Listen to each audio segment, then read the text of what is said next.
Very good morning students. I hope you all are happy and safe at your home. So today we are going to start our next topic of physics chapter 2, that is electric field intensity due to infinite line charge from Gauss law. तो हमें क्या find करना है? Electric field find करनी है बच्चों, किसकी वजह से? इनफाइनाइट लाइन चार्ज की वजह से, यूजिंग गॉस लॉ। तो जैसे हम हमेशा करते हैं, कोई भी नया टॉपिक स्टार्ट करने से पहले उस चैप्टर का फर्स्ट टॉपिक से हम एक बार फास्ट रिवीजन करते हैं। तो चलो हम फास्ट रिवीजन करते हैं सबसे पहले। ओके, आप भी साथ साथ में बोलेंगे, फिर हम ये टॉपिक स्टार्ट करेंगे।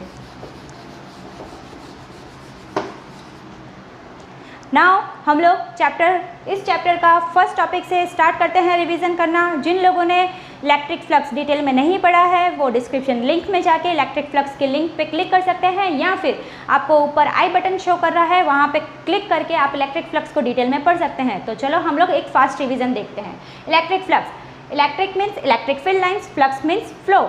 अगर कोई सरफेस में से बहुत सारी इलेक्ट्रिक फील्ड लाइन्स पास हो रही है तो हम कह सकते हैं कि उस सरफेस का इलेक्ट्रिक फ्लक्स क्या होगा?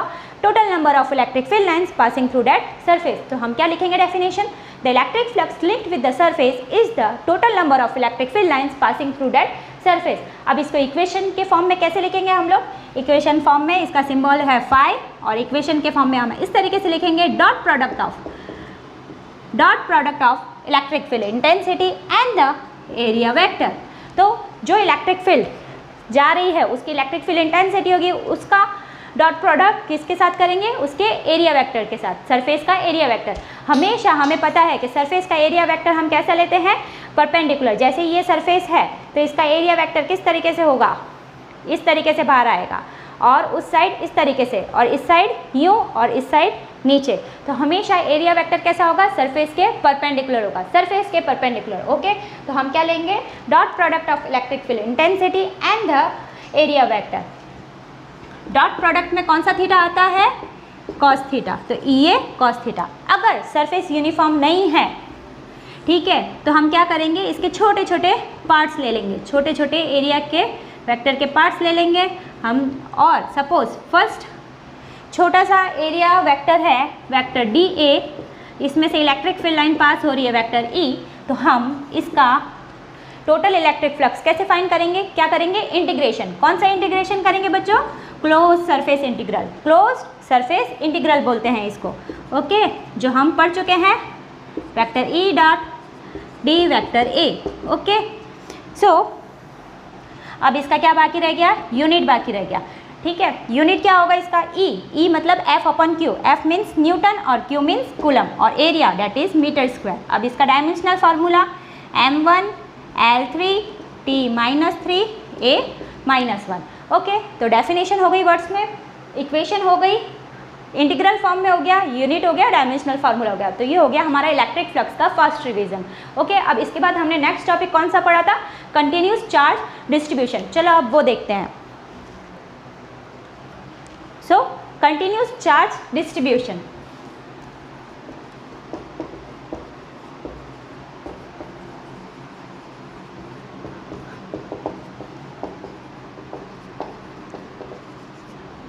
कंटिन्यूस चार्ज डिस्ट्रीब्यूशन के तीन पार्ट्स हैं। Linear charge distribution,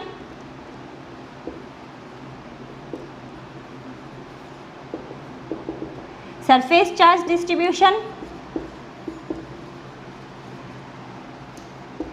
and volume charge distribution. अगर किसी भी लीनियर सरफेस पे, जैसे सपोज ये लीनियर रॉड है, इस पर अगर चार्ज डिस्ट्रीब्यूशन है कंटिन्यूसली, तो इसको हम कहेंगे लीनियर चार्ज डिस्ट्रीब्यूशन। ठीक है, और हम कह सकते हैं लीनियर चार्ज डेंसिटी। इसका सिंबल क्या है? L is for linear, L is for lambda. Okay, कैसे फाइंड करेंगे? Charge per unit length, charge per unit length. अगर टोटल फाइंड करना है तो total charge per unit length that is total length. Okay, तो charge per unit length. अगर छोटे से पार्ट का याद करना है तो सपोज ये dl छोटा सा एलिमेंट लिया है हमने, लेंथ एलिमेंट, ठीक है, यूनिट एलिमेंट लिया है लेंथ का। Now surface charge distribution. Surface, तो सपोज कोई भी सरफेस पे अगर चार्ज डिस्ट्रीब्यूशन है कंटिन्यूस, कोई भी हो सकता है, पॉजिटिव और नेगेटिव, ठीक है। तो एस इसका सिंबल क्या होगा, S is for surface, S is for sigma. ये एक जस्ट ट्रिक है, okay. Charge per unit surface that is D S. अगर टोटल लिखना है तो हम लिख सकते हैं Q upon S, okay. Now volume charge distribution, volume को तो हम रो से नोट करते ही हैं स्टार्टिंग से, ठीक है। नाउ वॉल्यूम का क्या होगा, वॉल्यूम चार्ज डिस्ट्रीब्यूशन का charge per unit volume. Suppose कोई वॉल्यूम में, सपोज फुटबॉल की बॉल है, उसके अंदर चार्ज डिस्ट्रीब्यूशन है बहुत सारा पॉजिटिव चार्ज, ठीक है, और टोटल लिखना है तो Q अपॉन V, ठीक है। तो ये हो गया हमारा continuous charge distribution, linear, surface and volume. इसको ऐसे भी कह सकते हैं लीनियर चार्ज डेंसिटी, मीन्स किसी भी लीनियर के अंदर चार्ज की कितनी डेंसिटी है हम कह सकते हैं, फाइंड कर सकते हैं चार्ज पर यूनिट लेंथ करके। सरफेस चार्ज डेंसिटी कैसे फाइंड कर सकते हैं, चार्ज पर यूनिट सरफेस। और वॉल्यूम चार्ज डेंसिटी कैसे फाइंड कर सकते हैं, charge per unit volume, okay. Now इसकी यूनिट क्या होगी, coulomb per unit length that is metre.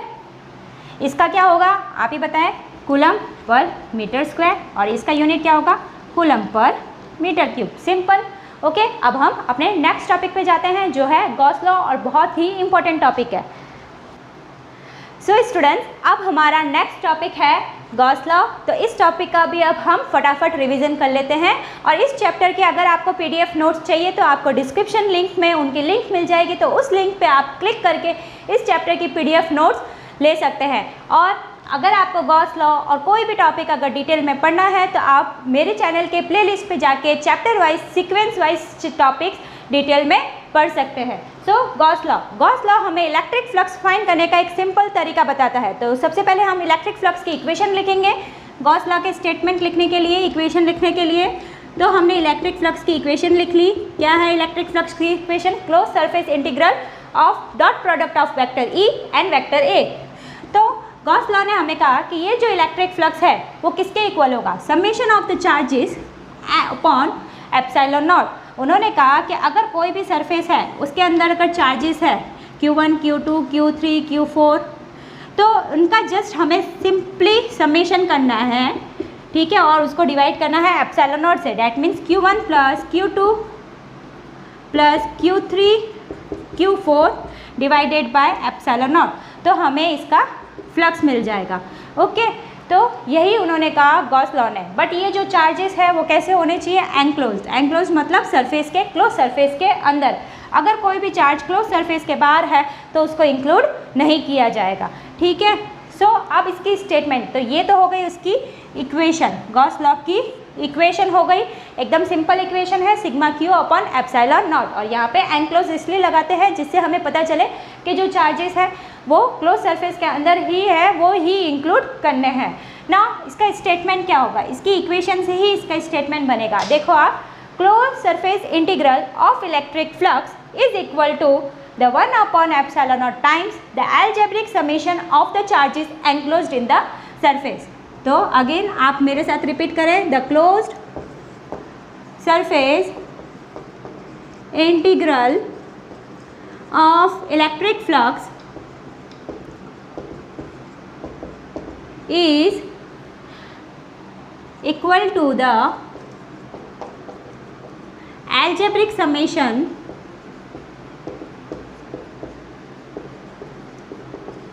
of charges is equal to the 1 upon epsilon naught times, ये लिखना भूल गए थे, is equal to the 1 upon epsilon naught times the algebraic summation of charges enclosed in the surface, okay. तो आप देख सकते हैं कि इक्वेशन से ही ये स्टेटमेंट बन रही है। तो जब भी आपको गॉस लॉ पूछते हैं तो पहले आपको इसकी स्टेटमेंट लिखनी है और फिर ये इसकी इक्वेशन लिखनी है, तो आपका गॉस लॉ कंप्लीट हो जाएगा। अब हम इसके एप्लीकेशन, ठीक है, गॉस लॉ के एप्लीकेशन का फर्स्ट एप्लीकेशन देखेंगे, और उसके पहले हम देखते हैं proof of Gauss law using Coulomb's law. So अब हमारा नेक्स्ट टॉपिक है proof of Gauss law using Coulomb's law, और इसके बाद हम हमारे आज के टॉपिक पे आ जाएंगे, एप्लीकेशन ऑफ गॉस लॉ का first application, electric field due to line charge using Gauss law, okay. तो उसके पहले हम लोग प्रूफ ऑफ गॉस लॉ देख लेते हैं, एक फटाफट फास्ट रिवीजन, ठीक है। तो सबसे पहले गॉस लॉ का प्रूफ के लिए हम एक स्फीयर के अंदर एक चार्ज को एज्यूम करेंगे कि एक चार्ज एक स्फीयर के अंदर है, ठीक है। तो पॉजिटिव चार्ज है ये, ओके। तो पॉजिटिव चार्ज की इलेक्ट्रिक फील्ड लाइन कैसे होती है? आउटवर्ड होती है, ओके। तो रेडियली आउटवर्ड होगी, सबकी तरफ, सब डायरेक्शन में होगी, रेडियली आउटवर्ड। अब हमें गॉस लॉ चाहिए, तो गॉस लॉ की इक्वेशन है हमारे पास vector E dot vector A dA equal to, ठीक है, sigma q upon epsilon naught. ये हमको प्रूव करना है कि ये जो फ्लक्स है वो किसके इक्वल है। ये फ्लक्स जो है हमको बताना है कि sigma q upon epsilon not के इक्वल है। ये हमको यहाँ से लेके यहाँ तक प्रूव करना है, ओके। तो अब हमको क्या चाहिए? इसके लिए E चाहिए। तो एक स्फीयर के इस सरफेस पे तो डिस्टेंस कितना है? R है। तो इस सरफेस पे इलेक्ट्रिक फील्ड कैसी होगी? यूनिफॉर्म होगी बच्चों, ठीक है। और उस इलेक्ट्रिक फील्ड की वैल्यू क्या होगी? KQ upon R square. Surface पे, सरफेस ऑफ द स्फीयर पे इलेक्ट्रिक फील्ड की वैल्यू कितनी होगी? KQ upon R square. हमने देखा था कि कोई भी चार्ज की वजह से इलेक्ट्रिक फील्ड कितनी होती है? KQ upon R square, chapter 1 में हमने देखा था, ठीक है। और K की वैल्यू क्या होती है? 1/4 epsilon naught Q upon R square. तो K क्या है? इलेक्ट्रोस्टैटिक कांस्टेंट, और हम कह सकते हैं Coulomb's constant, that is 1/4 epsilon not. तो इस E की वैल्यू सिर्फ हमें इस इक्वेशन में रखनी है, ओके। तो इस इक्वेशन में हमने E की वैल्यू रखी 1/4 epsilon naught Q upon R square dA, okay. Now अब हम देखते हैं कि ये जो इलेक्ट्रिक फील्ड है वो तो सरफेस पे क्या है? यूनिफॉर्म है, ठीक है।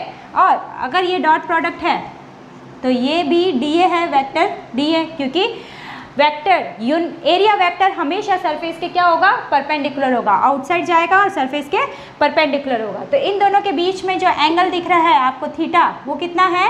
0 डिग्री, ठीक है। तो हम यहाँ पे लिख सकते हैं कि EDA cos 0 डिग्री। तो cos 0 डिग्री क्या हो जाता है? 1 हो जाता है। अब हमने E की वैल्यू पुटअप कर ली। अब हमको ये जो है आउटसाइड निकाल लेंगे इंटीग्रेशन के, क्योंकि इलेक्ट्रिक फील्ड सरफेस पे क्या है? यूनिफॉर्म है। फिर हम क्या करेंगे? DA की वैल्यू पुटअप करेंगे, ओके। तो इसको मैंने बाहर निकाल लिया, 1/4 epsilon naught Q upon R square को। अब integration, close surface integration of DA, यानी ये हो गया सरफेस एरिया। किसका सरफेस एरिया? स्फीयर का। स्फीयर का सरफेस एरिया कितना होता है? 4πr square. तो इसकी वैल्यू पुटअप करेंगे हम DA की, 4π epsilon naught Q upon R square, 4πr square, ठीक है। हमने रेडियस स्मॉल r लिया है, 4π से r square, 4πr square cancel हो गया, तो आंसर आ गया हमारा Q अपॉन एप्सिलॉन नॉट। और ये जो Q है वो टोटल चार्ज है, ठीक है। तो हम लिख सकते हैं sigma Q upon epsilon not, that is, ठीक है, गॉस लॉ। तो ये हमारा प्रूफ ऑफ गॉस लॉ हो गया। तो कहाँ से स्टार्ट करना है? हमको इलेक्ट्रिक फ्लक्स की इक्वेशन से स्टार्ट करना है। हमें एक स्फीयर सोचना है, कंसीडर करना है, एज्यूम करना है, उसके अंदर एक प्लस Q चार्ज कंसीडर करना है, ठीक है। उसका इलेक्ट्रिक फील्ड शो करना है, DA वेक्टर शो करना है, थीटा उनके बीच में 0 डिग्री होगा। E dot DA, E DA dot product है, E DA cos 0 degree, cos 0 degree 1 हो जाएगा। E की वैल्यू पुटअप करनी है, देन DA की वैल्यू पुटअप करनी है। E यूनिफॉर्म है, इलेक्ट्रिक फील्ड यूनिफॉर्म है, बाहर निकालना है, और DA की वैल्यू पुटअप करनी है, 4πr square, 4πr square, 4πr square cancel out हो जाएगा, सिर्फ बचेगा Q अपॉन एप्सिलॉन नॉट। तो हमारे ये गॉस लॉ जो है वो प्रूव हो चुका है, ओके। अब हम लोग हमारे आज के टॉपिक पे चलते हैं, okay. So let's start. So अब हम हमारा आज का टॉपिक स्टार्ट करते हैं, जो है electric field intensity due to infinite line charge from Gauss law. हमें इलेक्ट्रिक फील्ड फाइंड करनी है, किसकी वजह से? लाइन चार्ज की वजह से, यूजिंग गॉस लॉ। तो सबसे पहले हम लाइन चार्ज का डायग्राम ड्रॉ करेंगे। ये वाला जो मैं डायग्राम ड्रॉ कर रही हूँ, फर्स्ट डायग्राम, वो RBSc की बुक के अंदर है, CBSE NCERT बुक के अंदर नहीं है। तो RBSc वालों को ये डायग्राम भी ड्रॉ करना है, और CBSE वालों को जो नेक्स्ट डायग्राम ड्रॉ करूँगी वहाँ से स्टार्ट करना है। सो एक लाइन ले लिया और उस पर चार्ज डिस्ट्रीब्यूशन कर लिया, ओके। इनफाइनाइट है तो ऊपर डैश और नीचे डैश। अब इलेक्ट्रिक फील्ड फाइंड करनी है इस लाइन चार्ज की वजह से, ठीक है। तो हम सपोज कोई भी एक पॉइंट P ले लेते हैं, ठीक है। तो इस पॉइंट P पे सपोज हमें इलेक्ट्रिक फील्ड फाइंड करनी है इस लाइन चार्ज की वजह से, ठीक है। तो अब हम ले लेते हैं एक कंपोनेंट ऊपर, एक कंपोनेंट एरिया का नीचे, एक एरिया का कंपोनेंट A1 ऊपर और एक नीचे। ठीक है, तो अब इसकी वजह से, इस चार्ज की वजह से, इस एरिया वेक्टर की वजह से इतने से के लिए इस पॉइंट P पे कितनी इलेक्ट्रिक फील्ड लगेगी, तो उसके लिए हम इसके कंपोनेंट्स बनाएंगे इलेक्ट्रिक फील्ड के, DE1 और इसकी वजह से DE2।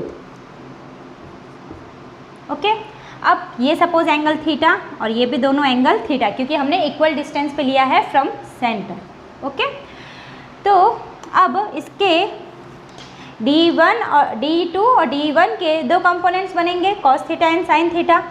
ओके, तो ये थीटा है तो ये वाला भी थीटा होगा, ये थीटा है तो ये वाला भी थीटा होगा। तो D1 का थीटा के पास वाला ये जो है, ठीक है, एडजेसेंट वाला, ये बनेगा DE1 कॉस थीटा और D2 के लिए भी इसी साइड बनेगा DE2 कॉस थीटा।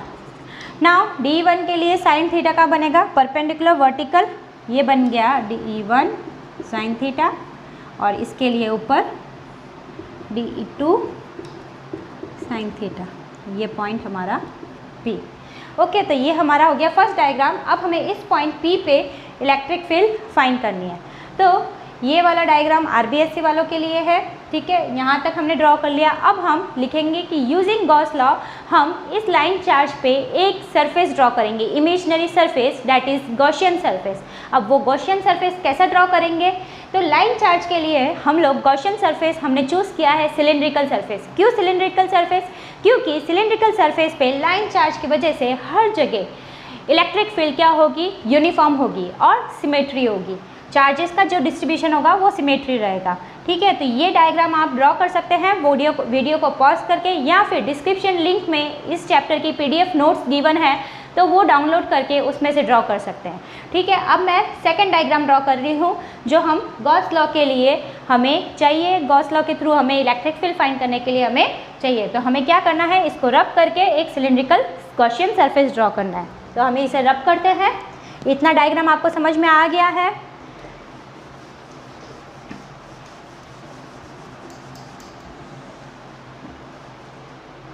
इसमें कुछ नहीं करना है, एक पॉइंट के उधर हमें दो एरिया एलिमेंट लेके सिर्फ इलेक्ट्रिक फील्ड के कंपोनेंट शो करने हैं। फर्स्ट डायग्राम में इतना ही हमारा काम था कि इस पॉइंट पे हमें इलेक्ट्रिक फील्ड के कंपोनेंट शो करने थे।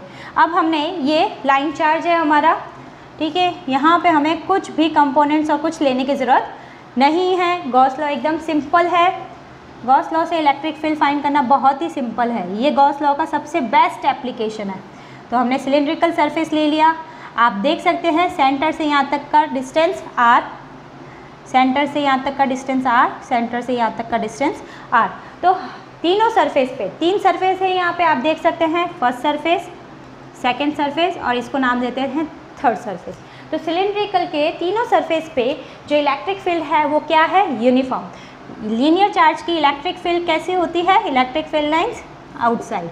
ठीक है, तो अगर मैं ए के डिस्टेंस की बात करती हूँ तो यहाँ पे इलेक्ट्रिक फील्ड, ठीक है, तो कैसी होगी, अगर यहाँ से लेके यहाँ तक का डिस्टेंस आ रहा है तो इलेक्ट्रिक फील्ड इस जगह क्या होगी, यूनिफॉर्म होगी, सेम होगी। ठीक है ना, अब तीन सरफेस ले लिए। अब हमें इलेक्ट्रिक फील्ड, गॉस लॉ के लिए हमें क्या चाहिए, area vector. Area vector surface के कैसा होता है, हमेशा परपेंडिकुलर, आउटसाइड नॉर्मल। ठीक है, तो फर्स्ट एरिया के लिए आउटसाइड नॉर्मल निकालना है तो कैसे, यूँ इस साइड, तो हम इधर ड्रॉ कर दिया DA। ओके, DS भी लिख सकते हैं आप लोग, DS लिखना है तो सरफेस, और ऊपर के लिए ड्रॉ कर लिया DS। ठीक है, और इधर के लिए कैसा होगा, बाहर की तरफ, इधर ड्रॉ कर लेती हूँ DS। ओके, तो यहाँ पे ये इलेक्ट्रिक फील्ड लाइन कैसी होगी, सबकी आउटवर्ड होगी, बट यहाँ पे मैं इतना सारा लाइंस शो नहीं कर सकती, बहुत कंजस्टेड हो जाएगा, तो मैंने तीन सरफेस के लिए लाइन शो करती हूँ। ठीक है, तो कैसे होगी, आउटसाइड E, क्योंकि हमें E और DS के बीच का एंगल चाहिए गॉस लॉ के लिए, इलेक्ट्रिक फ्लक्स फाइंड करने के लिए। DS E इसी तरह इसी डायरेक्शन में जा रहा है, यहाँ पे भी E।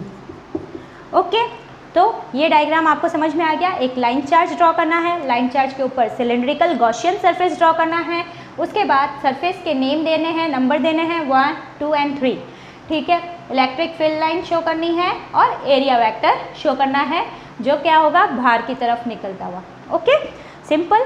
नाउ अब हम स्टेप वाइज स्टार्ट करते हैं। कभी भी इलेक्ट्रिक फील्ड फाइंड करनी है कहीं पे भी यूजिंग गॉस लॉ, तो हमें यही स्टेप्स फॉलो करने हैं। काफ़ी सारी एप्लीकेशंस है गॉस लॉ की, तो हम हर बार इलेक्ट्रिक फील्ड फाइंड करने के लिए यूजिंग गॉस लॉ यही स्टेप्स फाइंड करेंगे। जैसे यहाँ पे हमने किया, फर्स्ट स्टेप क्या किया कि लीनियर चार्ज के लिए फाइंड करनी है इलेक्ट्रिक फील्ड, तो फर्स्ट स्टेप हमने क्या किया, गॉसियन सरफेस ड्रॉ किया। तो लीनियर चार्ज के लिए हमने कैसा गॉसियन सरफेस ड्रॉ किया, सिलिंड्रिकल। सेकंड स्टेप हमने क्या किया, उसके सरफेस के नंबर दे दिए। थर्ड स्टेप हमने क्या किया, एरिया वेक्टर ड्रॉ कर दिया।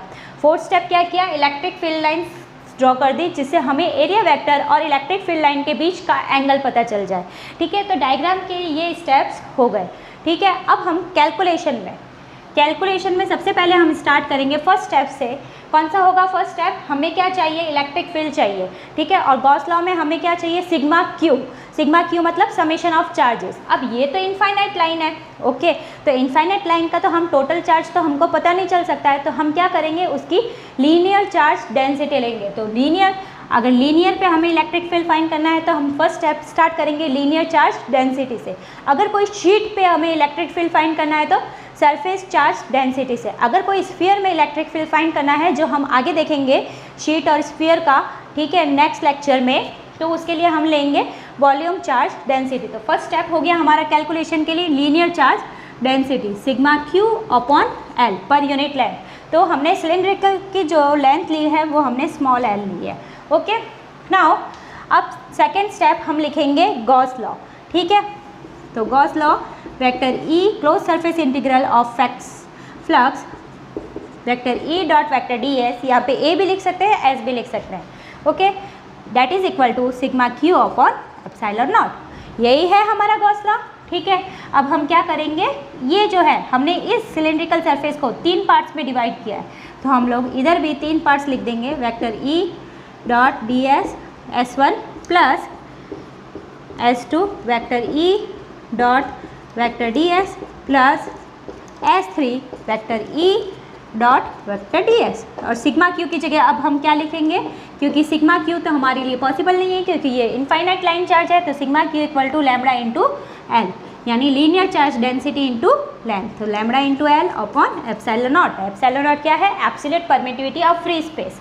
ठीक है, अब S1 की बात करते हैं, तो S1 E और DS के बीच में एंगल कितना है, 90 डिग्री। S2 E और DS के बीच में एंगल कितना है, 90 डिग्री। और S3 E और DS के बीच में एंगल कितना है, 0 डिग्री। ओके, नाउ हम एंगल पुटअप करेंगे।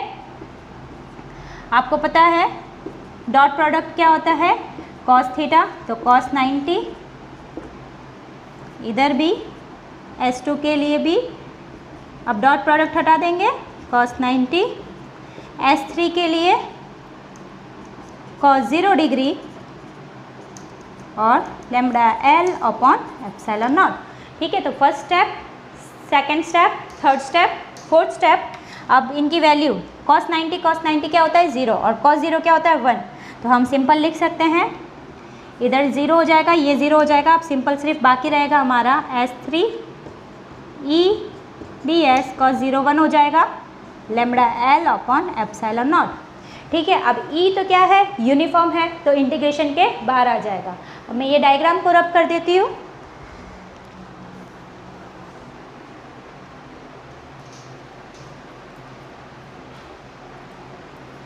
बहुत ही सिंपल है ये गॉस लॉ के थ्रू इलेक्ट्रिक फील्ड फाइंड करना। बस स्टेप्स एक बार आपके दिमाग में बैठ जाएंगे तो आप किसी भी चीज़ का electric field using Gauss law find कर सकते हैं। ओके, तो अब इसके आगे E यूनिफॉर्म है, E को इंटीग्रेशन के आउटसाइड ले लिया है, ds lambda L upon epsilon not. ठीक है, तो E अब ds किसका है, surface area. Cylindrical Gaussian surface draw किया है, तो सिलिंड्रिकल का सरफेस एरिया हमें यहाँ पे पुटअप करना है। तो सिलिंड्रिकल का सरफेस एरिया होता है, याद रखना है आप लोगों को, 2πrl। ठीक है, ये आपने स्मॉल क्लासेस में पढ़ा हुआ है, 2πrl। अब L से L क्या हो जाएगा बेटा, कट हो जाएगा। तो E फाइंड करना है, E को सब्जेक्ट बनाओ, 2πr नीचे चला जाएगा, मल्टीप्लिकेशन में है तो डिवाइड में चला जाएगा, 2πr एप्सिलॉन नॉट। और यही है हमारा आंसर। ठीक है, अब इसको अगर वेक्टर फॉर्म में भी लिखना है तो हम लिख सकते हैं E equal to vector E equal to lambda upon 2 pi r epsilon naught unit vector r। तो ये हमारा इलेक्ट्रिक फील्ड हो गया due to the linear charge, ठीक है, infinite linear charge using Gauss law. तो कितना सिंपल है, ठीक है, ये बहुत ही सिंपल है। अब हम इसमें एक लास्ट में एक ग्राफ बनाएंगे, ठीक है, किसका वर्सेस किसका, E और R के वर्सेस E और लैम्बडा के वर्सेस। तो हमें पता होना चाहिए ग्राफ बनाने के लिए कि E और R के बीच में क्या रिलेशन है और E और लैम्बडा के बीच में क्या रिलेशन है। तो मैं इसको इतना रब कर देती हूँ टॉपिक को, और यहाँ पे हम ग्राफ बना लेते हैं। ओके, तो E इन्वर्सली प्रोपोर्शनल है 1/r को, देख सकते हैं E इन्वर्सली प्रोपोर्शनल है 1/r को। तो कैसा ग्राफ बनेगा E और R का, इस तरीके। Okay, now E directly proportional है लैम्बडा को, तो E और लैम्बडा का कैसा ग्राफ बनेगा बेटा, E और लैम्बडा का ग्राफ बनेगा स्ट्रेट लाइन, क्योंकि ये डायरेक्टली प्रोपोर्शनल है। तो आपको समझ में आ गया कि electric field line using Gauss law कैसे फाइंड करते हैं लीनियर चार्ज के लिए। नेक्स्ट लेक्चर में हम लोग शीट के लिए देखेंगे, ठीक है। तो वापस रिपीट करती हूँ, कैलकुलेशन सबसे पहले डायग्राम बनाना है लीनियर चार्ज, फिर उसके ऊपर सिलेंड्रिकल सरफेस बनाना है, उसके सरफेस को पार्ट्स में डिवाइड करना है 1, 2 एंड 3, उन तीनों का एरिया वेक्टर, उन तीनों के लिए इलेक्ट्रिक फील्ड लाइन शो करनी है, ठीक है। नाउ कैलकुलेशन में सबसे पहले लीनियर है, तो linear charge density sigma q upon L per unit length. Sigma q को सब्जेक्ट बनाना है, क्योंकि हमें यहाँ पे गॉस लॉ में सिग्मा क्यू की वैल्यू चाहिए, तो sigma q equal to lambda into L. अब फिर गॉस लॉ लिखना है, vector E dot vector d s equal to sigma q upon epsilon naught. अब इस सरफेस को हमें 3 पार्ट्स में समेशन करना है, S1, S2 और S3। तीनों के एंगल लिखने हैं 90, 90 और 0, ठीक है। तो ये दोनों 0 हो जाएंगे, सिर्फ ये बचेगा, तो लैम्बडा एल। ई जो यूनिफॉर्म है उसको आउटसाइड लेना है, सरफेस एरिया की वैल्यू पुटअप करनी है, सिलिंड्रिकल की जो भी गॉसियन सरफेस है उसकी वैल्यू पुटअप करनी है, ठीक है। उसका गॉसियन सरफेस का सरफेस एरिया की वैल्यू पुटअप करी, सिलिंड्रिकल है जैसे लीनियर चार्ज के लिए एल एल कैंसिल हो जाएगा, तो ई को सब्जेक्ट बना के हमें इलेक्ट्रिक फील्ड मिल जाएगा। और वेक्टर फॉर्म में लिखना है तो यूनिट वेक्टर आर।